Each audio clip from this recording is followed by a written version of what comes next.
to today's session on growth and maturation. During today's session we're going to be looking at various introductory topics into growth, how the body develops, and also looking into some matter types. We'll then move on into other areas of growth and maturation in the second session. So we're going to look at this introductory topic into growth and development. We're going to kind of introduce some of the key themes and areas which obviously will lead on into the future videos within this part of the series of lectures. So first of all, introduction. To determine a child's readiness to learn and perform motor skills or movement skills, we must consider their maturation levels, not just their age. It's really important to have an understanding of how that child's developing, and obviously then it has an impact on how we deliver and how we coach those children. So attempting to teach children who maybe motor skills aren't ready for it, or they're not physically ready for it, it can obviously be frustrating for the child and you as a coach, but also counterproductive to their learning and motivation. So really I'm just kind of highlighting some of the key issues we need to consider before we actually start working with children. As coaches and organisers of sport, we need to understand how children grow and mature, and thus provide children with that developmentally appropriate practices, so that principle also still applies. So as mentioned previously, chronologically, children can differ from up to 2 years in terms of age. So a boy of 11 may have a physique of a 9 or 13-year-old. So I'm going to refer back to that same picture of the two boys at the same age at the cross-country event who clearly have different stages of maturation. So it's really important to understand this when we're working with children and youth.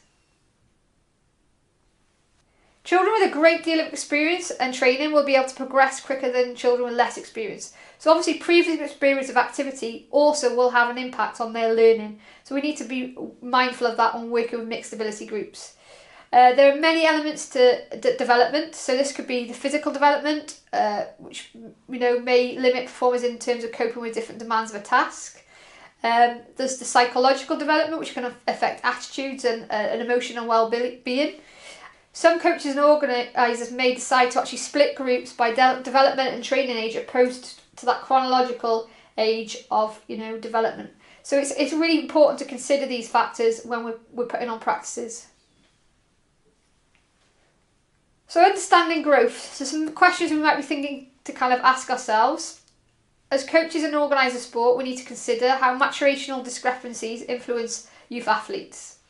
So we also need to look at how coaches assess kids' suitability for a specific sport by looking at their size and shape. So what you'll find is, and you've probably done this yourself, positions. So different positions on a field may impact on growth and maturation of a child and where you put them on that position or in that position in a game or a scenario. So I guess an example could be, netball. Often you'll find that, athletes who've matured sooner than others will be in those kind of goalkeeper, goal shooter positions, obviously as they have an advantage of that shooting at that net. So considering those things, it can be applied to a soccer context as well. Also then obviously that impacts on what skills should be taught based on those positions. So then they may have, kids who've matured quicker than others or may have had different experiences because they've been accustomed to that environment and that position. Their ability to understand and perform skills influences by their maturational status. So have they developed the mental capacity yet to understand and perform those skills? Are things you're setting too complex or too difficult? So again, the maturational status in terms of that mind is a really important thing to be asking ourselves when we're planning and putting programs together. The other thing to think about is how we feel about our bodies, or their bodies in relation to the size, shape of their teammates and friends. So you're not going to be putting kids up against kids who are much more mature in terms of development against that smaller, slender child who's obviously going to feel uncomfortable or almost scared of certain situations. Especially with some contact sports, such as rugby, even soccer in some respects. You're going to kind of try and match those kids up in terms of maturational development. So kind of give you some introductory points to consider as a coach and an organiser of sport. What we also need to kind of look at is the definitions of what development and growth and maturation are, so we have a clear understanding of them. So development refers to all the physical and psychological changes that humans undergo in a lifetime. So this could include things like biological aspects, behavioural aspects. It can include changes in intellectual, mental, emotional, social and functional skills that occur over a period of time. And growth and maturation does not start and stop at a set age or a set time. You know, people grow and develop at different rates and different points. We need to consider that children's experience in sport can have an impact on their development and key transitions. So it's important for us as coaches, volunteers, organisers and managers of sport to understand the needs of children at different stages of development. So that might not be just the differences between, you know, a child who's 9 and they're different from another child who's 9. It might be the differences in what you do with 5 and 6-year-olds compared to what you do and deliver with 8, 9, 10-year-olds. It's again looking at the differences in their development. So the growth effect in sport. So measurable physical changes that occur throughout a person's life.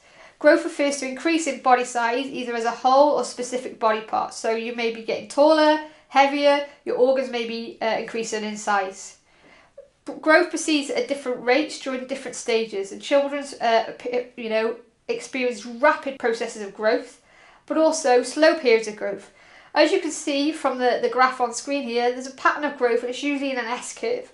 What you'll find is that kind of fast and rapid growth in early, you know, from a baby to being a toddler.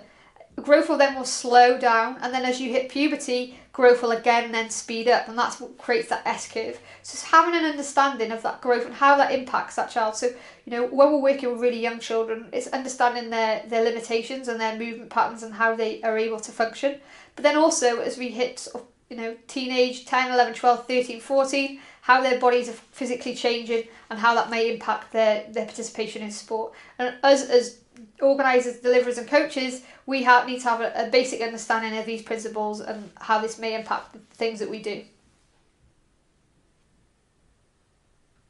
Growth follows a cephalcaudal pattern, meaning that the head to the feet. The body generally has a growth pattern, however there are differences in growth rates of different body parts, and the body appearance will change across ages. So as you can see at the diagram on screen, there's basically different age groups from 0 to 6, 15 and 25. And they've put pinpoint markers on that child or the person's development of where their head position is in relation to their torso, in relation to their legs. So as you can see from the baby, the head is 1/4 of the total height at birth, but only 1/8 of the adult height you know, as you progress through. So you can see that the child's head in proportion to the body is a lot bigger and heavier as a baby or as a small child than as you mature into an adult. We become less top heavy. So you think about, you know, how toddlers move, how they walk, how they maybe tilt forward, stumble, struggle with balance. So as we're working with children of an early age, we need to really help them with their balancing techniques, as obviously their body is impacting and may have a detrimental effect on it. Growth is also proximo-dorsal, meaning that basically it's from the centre outward. So babies get control of their head and neck and shoulders before they develop that dexterity in their limbs. So you'll see it be able to sit up and hold its own body weight up, and then, you know, they're starting to develop that grasping movements and movement with feet and hands. So it's going to happen in that order typically when we're looking at child development.